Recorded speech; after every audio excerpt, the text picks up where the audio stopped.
చేసి ఉంటే 13వ తేదీనే ఎందుకు కేసు నమోదు చేయలేదు? పోలింగ్ ఆగినట్టు ప్రిసైడింగ్ ఆఫీసర్ లాగ్ బుక్ లో ఎందుకు లేదు? డీజీపీకి సీట్ ఇచ్చిన నివేదికలో కూడా పిన్నెల్లి ప్రస్తావనే లేదు. మాజీ మంత్రి పేర్ని నాని.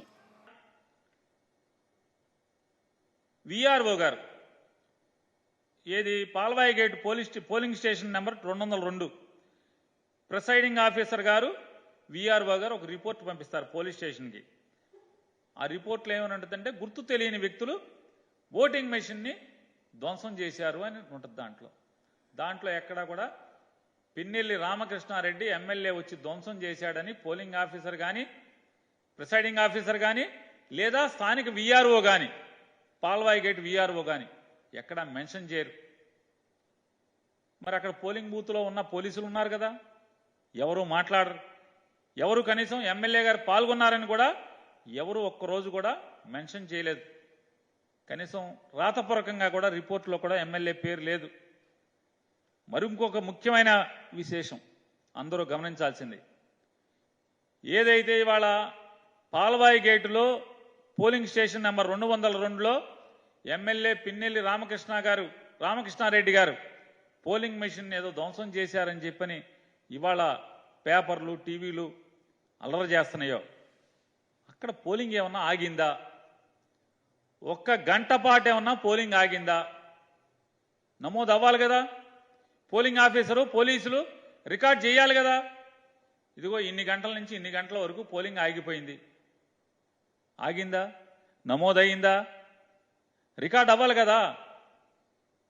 లాగ్ బుక్లో ఉదయం 7 గంటల నుంచి సాయంత్రం పోలింగ్ మూసే వరకు, అది రాత్రి అని 5 గంటలకు కావని, అది 6 గంటలకు కావని, లేదా 7 గంటలకు కావని, 8 గంటలకు కావని, చివరి ఓటర్ ఓటేసేంత వరకు కూడా ఏదన్నా సంఘటన జరిగితే పోలింగ్ మెషిన్ పనిచేయటం ఆగిపోతే రిపేర్ వచ్చినా రాయాలి కదా. రాశారా? ధ్వంసమైన పోలింగ్ ఆగిపోయినంటే పోలింగ్ ఆగలేదు, పోలింగ్ ప్రక్రియ ఆగలేదు, పోలింగ్ శుభ్రంగా జరిగింది. 15వ తారీఖున ఎఫ్ఐఆర్ కడతారు. 15వ తారీఖున ఎఫ్ఐఆర్ ఎవరి ద్వారా ఏమని కడతారు? గుర్తు తెలియని వ్యక్తులు వచ్చి పోలింగ్ మెషిన్ని ధ్వంసం చేశారు అని చెప్పని. ఎవరు? విఆర్ఓ గారును ప్రిసైడింగ్ ఆఫీసర్ గారు. కానీ ఎప్పుడు కట్టాలి? మెషిన్ ధ్వంసం అయితే ఏ తారీఖున కట్టాలి? 13వ తారీఖునే కదా కట్టాల్సింది. అదే రోజు సంఘటన జరిగిన వెంటనే కదా. రూట్ ఆఫీసర్ ఏమయ్యాడు? రూట్ ఆఫీసర్ రావాలి కదా. ధ్వంసం అవగానే ప్రిసైడింగ్ ఆఫీసర్ రూట్ ఆఫీసర్కి ఆర్ఓకి కంప్లైంట్ చేయాలి కదా. జిల్లా ఎన్నికల అధికారి కంప్లైంట్ చేయాలి కదా. వెంటనే పోలీసు రావాలి కదా, ఎస్పీ రావాలి కదా.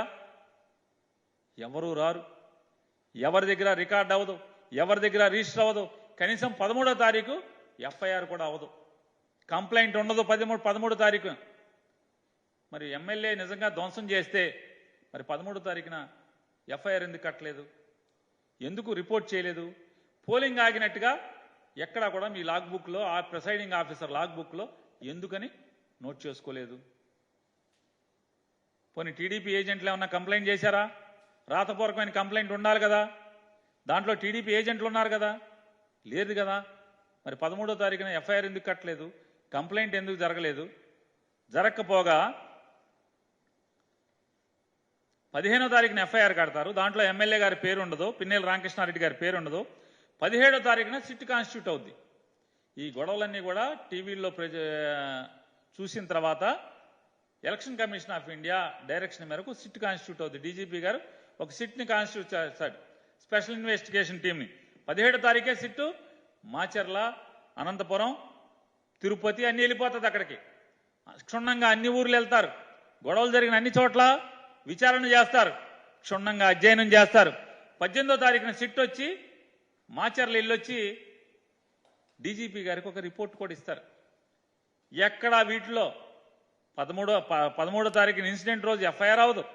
15వ తారీఖు ఏమో ప్రిసైడింగ్ ఆఫీసర్ తాపీగా ఏదో చుట్టాలింటికి పెళ్లికి వెళ్ళి వచ్చినట్టుగా ఆ రోజు కంప్లైంట్ ఇచ్చాడంటారు, విఆర్ఓ ఇచ్చాడంటారు.